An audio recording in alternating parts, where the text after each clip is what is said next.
Hello, leaders. Merry Christmas.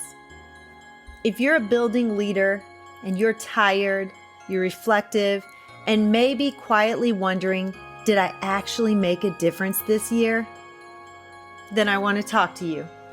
One of my favorite all-time movies is A Christmas Carol.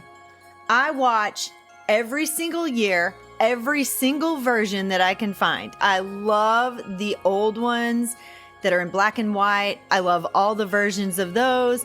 I love the new versions that are in color. I love some of the animated versions. I love them all.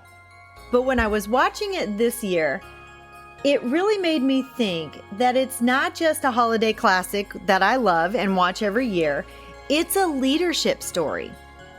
Because leadership isn't just about walkthroughs, test scores, improvement plans, or whether you hit every single goal that's on paper. Leadership is about who we're becoming while we lead and how people experience us along the way.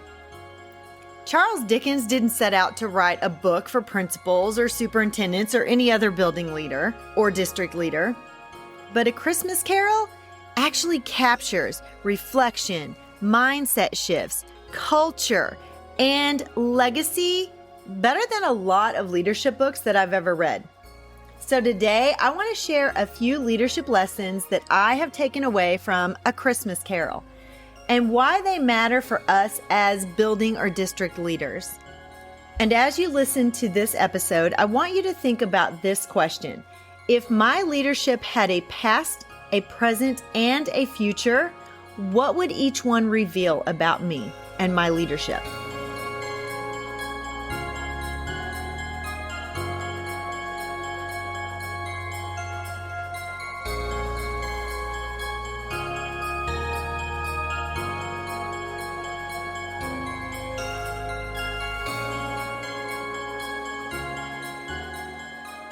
Lesson number 1, leadership without relationship is just authority. Early on, Scrooge had power, but he had no connection with anybody. He was a lonely old man. People listened to him because they had to, not because they wanted to or they trusted him. And if I'm honest, that's a trap that some school leaders fall into. I have to enforce policies or I'm in trouble with the board. I can hold people accountable.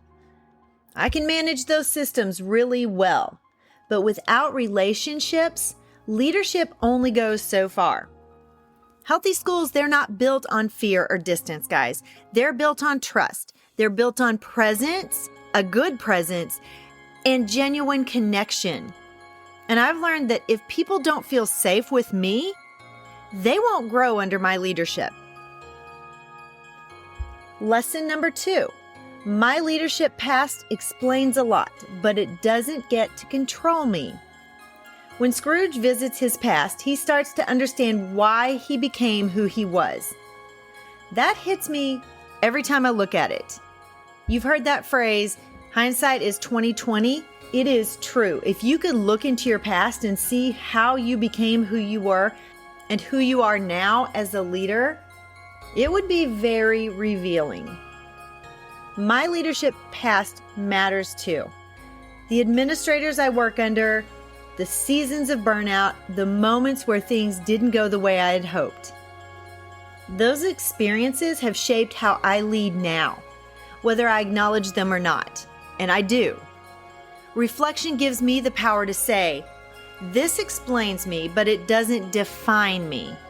And that's where the real growth begins, guys. When you are reflective about what you've done in the past, how you can be better, what worked well, what didn't work well, what you need to change, all of that creates who you are right now or who you can be going forward. Lesson number 3, school culture always tells the truth about leadership. The Ghost of Christmas Present shows Scrooge how people talk about him when he's not in the room. And in a couple of versions that I watched, there's one scene where he's at his nephew's house and he hears how they're talking about him right now, today, in a conversation that he had had with his nephew that previous day. And it's not pretty, but he gets defensive at first instead of saying, this really is not a good look for me for them talking about me like this. And in other versions, he becomes a little more thoughtful in what he's seeing in a much quicker time frame. Hearing those words, the way people speak about him now, it's a little uncomfortable, and it's incredibly honest because, you always hear, if I were a fly on the wall. Well, he gets to be a fly on the wall, and he gets to hear things that he doesn't necessarily want to. School culture works the same way. I don't need another survey to know how my leadership is landing. I can see it in how my staff speak to one another, how the students talk about the adults, and how families engage with the school.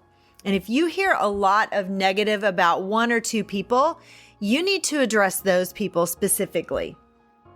Your culture reflects your daily leadership behaviors, not mission statements. And if something feels off, I've learned to look inward before I look outward. I recently had something happen in my district, and there was some stuff that's happened and some feelings that have been hurt and some people feeling some way about something. And at first I was like, you know what?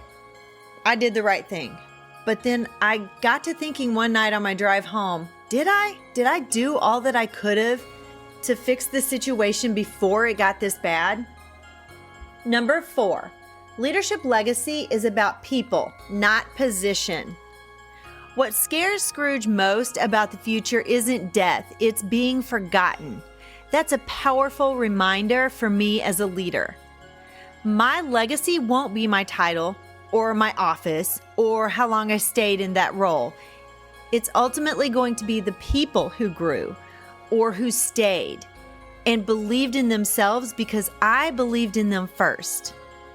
That's the kind of leadership impact that actually lasts.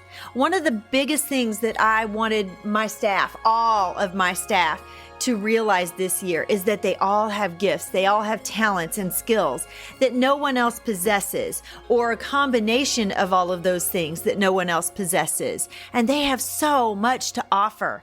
And I want all of my staff to be able to shine in something that they love, that they're passionate about, and that they excel at. And number 5, it's never too late to lead differently. Here's what I love most about A Christmas Carol. Transformation doesn't require a new job, a new staff, or a new school year. Scrooge changes because he makes a decision to change. And that reminds me, it's never too late in the year to lead differently. January isn't the only fresh start. The next conversation, the next meeting, the next decision can be a fresh start also. Here's your action step. Before the holiday break is over or the new year begins, here's what I'm challenging myself to do, and I invite you to do it with me.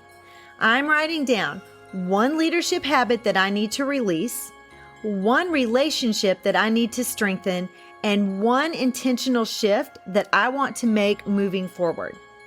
Those small changes in your leadership, they're going to create a big shift in your culture, and it's going to ripple down to your students and your families. As I wrap up, here's what A Christmas Carol reminds me of. Leadership is always a story of redemption, growth, and hope. I'm not stuck. My school isn't stuck, and neither are you. Our leadership stories, guys, are still being written, and some of the best chapters, they come after that honest reflection. Thank you so much for joining me today. I hope you've had a wonderful Christmas. Enjoy the rest of your break.